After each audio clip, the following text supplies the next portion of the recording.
이번 시간에는 디자인권과 상표권의 개요 및 특유 제도에 대해서 학습하겠습니다.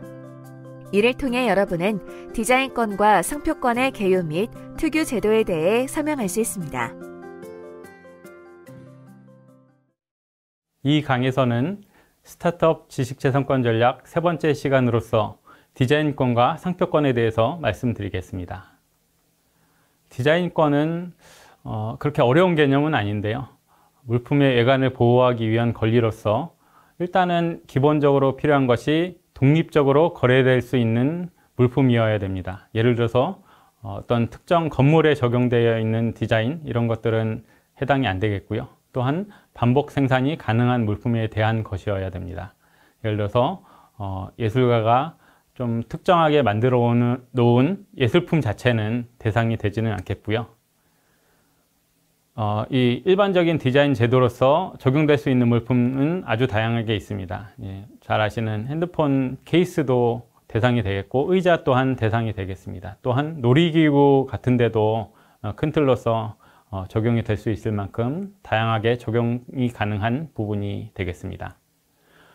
또 하나는 화상 디자인이 되겠습니다. 이런 부분들은 일종의 이제 디지털 환경이 확대가 되면서 특히 앞으로는 메타버스와 같은 미래형 산업이 많이 확장이 될 텐데요. 이럴 때 중요한 디자인권이 되겠고 훨씬 다양하게 보호가 되면서 그 디자인도 우리에게 이제 그 많이 활용되는 디자인이 많이 나오지 않을까 싶습니다.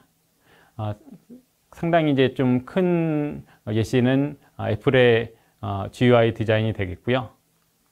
그 다음에 이제 글씨체 디자인, 흔히 폰트 디자인이라 하는 부분도 중요한 부분이 되겠습니다.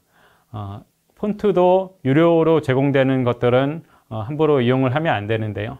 이런 것들은 사실 개인적으로는 이용할 때 특별히 문제로 삼는 부분이 많이 없지만 회사들에게는 경고장이 날라오는 경우들도 많이 있고요. 특히 홈페이지나 플랫폼 같은 거를 구축할 때 필요한 경우들이 있습니다.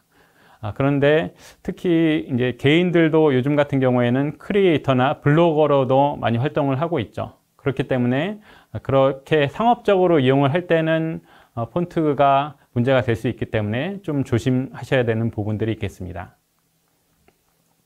그리고 이제 디자인권이 왜 필요한가 좀 알아보고자 하는데요. 이 사례 같은 경우에는 젖병살균기가 되겠습니다.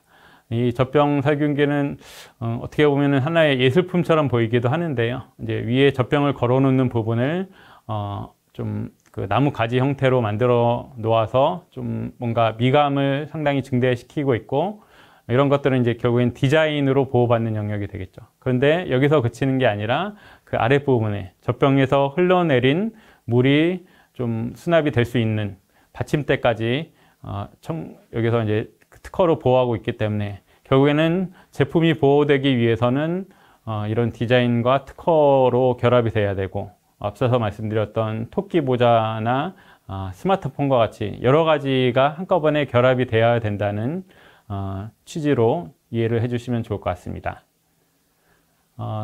디자인권의 등록 요건은 앞에서 살펴본 특허의 등록 요건하고 큰 틀에서는 비슷하고요. 공업상 이용 가능성이란 것은 특허에서는 산업상 이용 가능성으로 표현이 됐었는데 용어만 차이가 있고 큰 틀에서는 비슷한 개념이 되겠습니다. 먼저 자연물을 구성 주체로 사용한 것이기 때문에 대량 생산할 수 없는 것들, 분재나 수석 같이 좀 대량 생산할 수 없는 것은 대상이 되지 않고요. 또한 순수 미술 분야에 속하는 저작물도 대상이 되지 않습니다.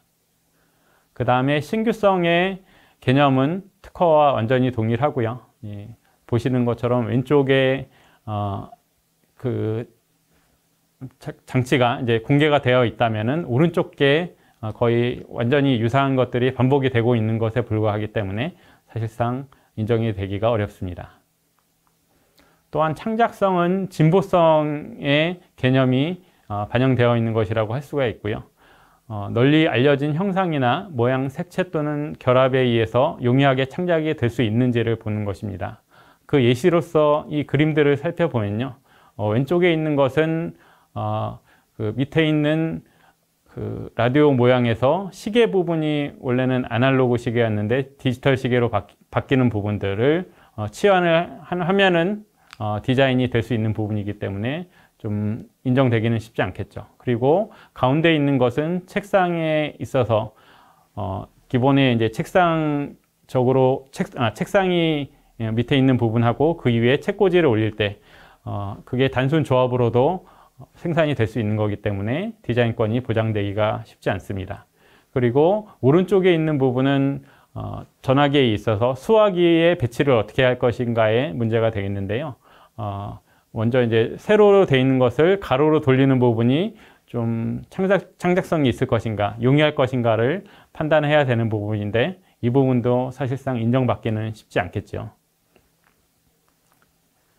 그리고 그 다음으로는 기타에 이제 등록받을 수 없는 디자인들도 있습니다. 이제 앞에서 나왔던 사안이긴 한데 동일하게 양산이 어려운 디자인도 인정이 될 수 없을 뿐더러 공서양속, 특허와 같이 공공의 질서와 선량한 풍속에 위반되는 것들은 등록을 받을 수 없습니다.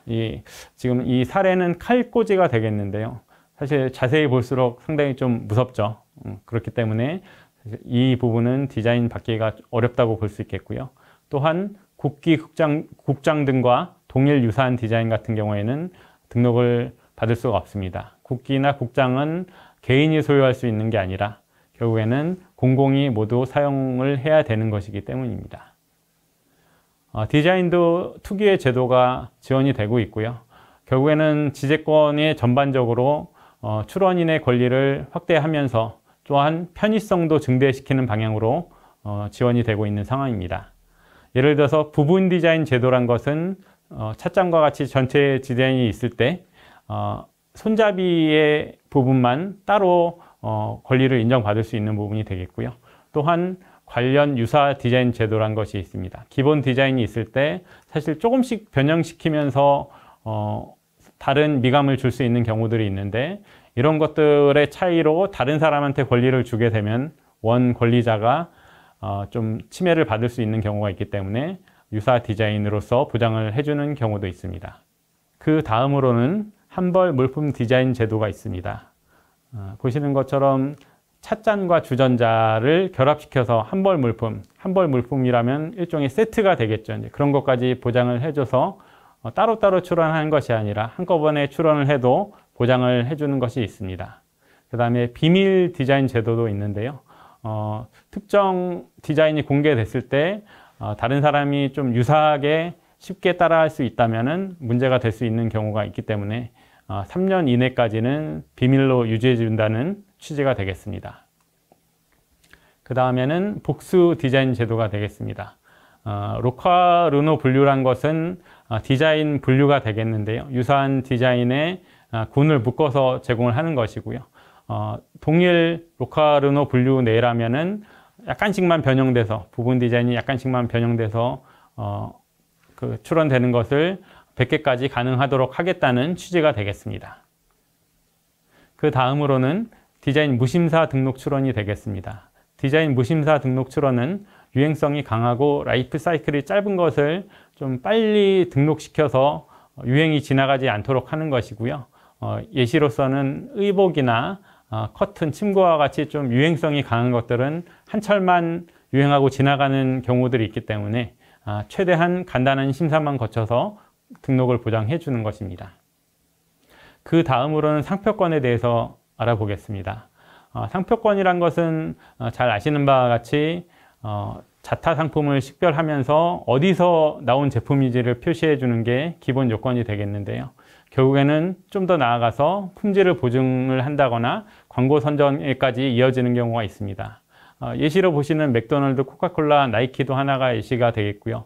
스마트폰에서는 아이폰, 그리고 홍삼에서는 정관장 같은 것들이 대표적인 사례가 되겠습니다.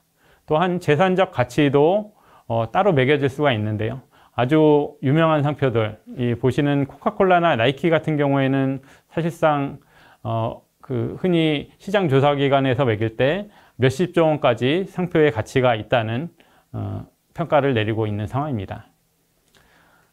상표는 결국에 상표를 보호받고자 하는 상품의 지정해서 상표를 출원하는데 가장 또 중요한 것이 식별력이 있으면서 선행 권리와 유사하지 않아야 된다는 것이 있습니다.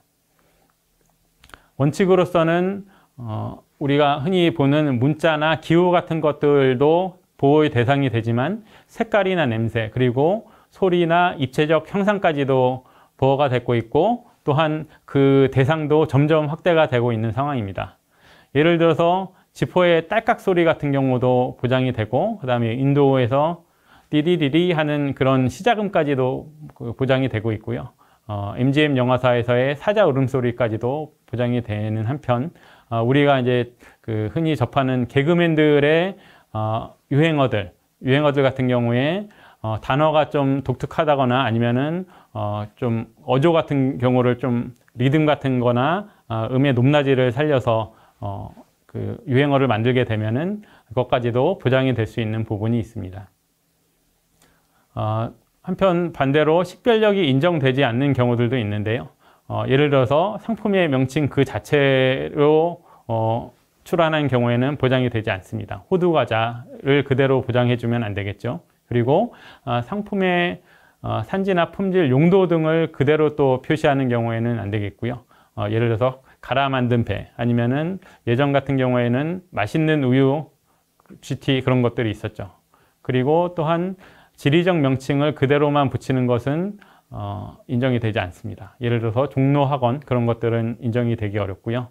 또 하나는 너무 간단해서 좀 식별력이 인정되지 않는 경우들이 있습니다. SK나 K2 같은 경우에는 인정이 되지 않는데 K2 같은 경우에는 나중에 그 사업화를 통해서 식별력을 인정받아서 또 예외적으로 상표권이 인정된 사례가 되겠습니다.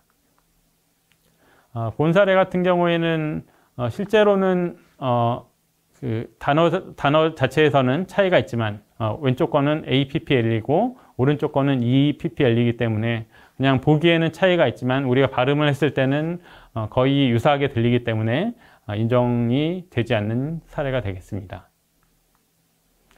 그리고 또 하나 좀 알아두시면 좋을 것은 트레이드 드레스가 되겠습니다. 트레이드 드레스는 그냥 세부적인 부분뿐만 아니라 상품의 전체적인 외관이나 장식, 이미지까지 보호해 주겠다는 거고요.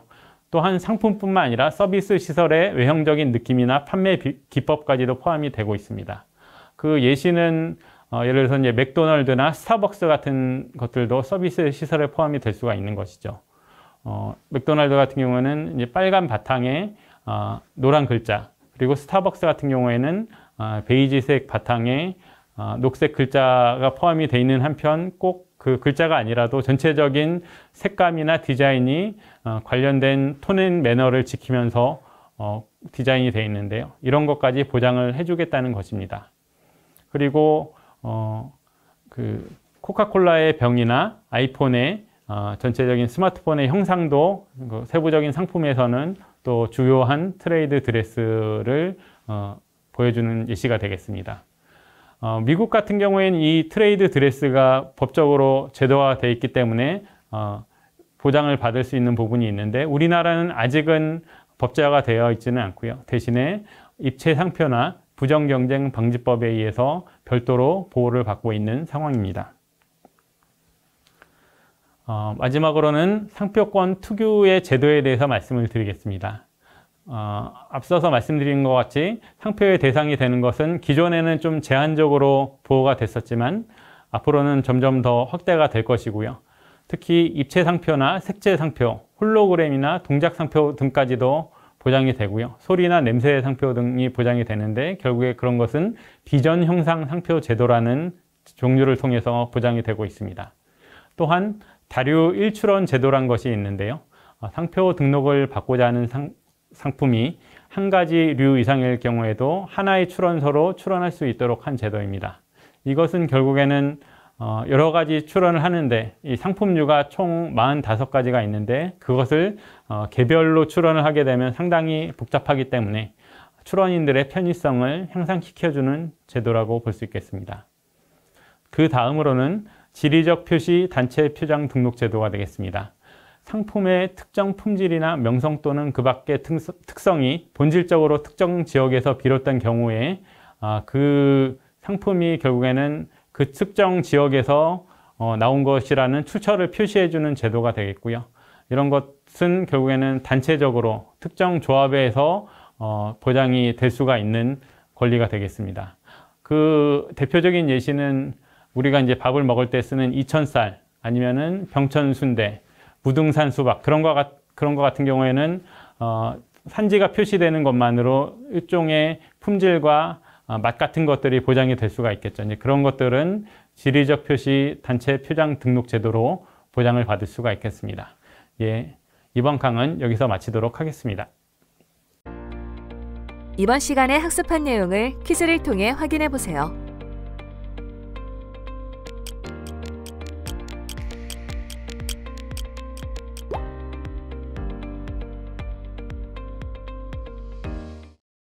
이번 시간에 학습한 내용을 정리해 보세요.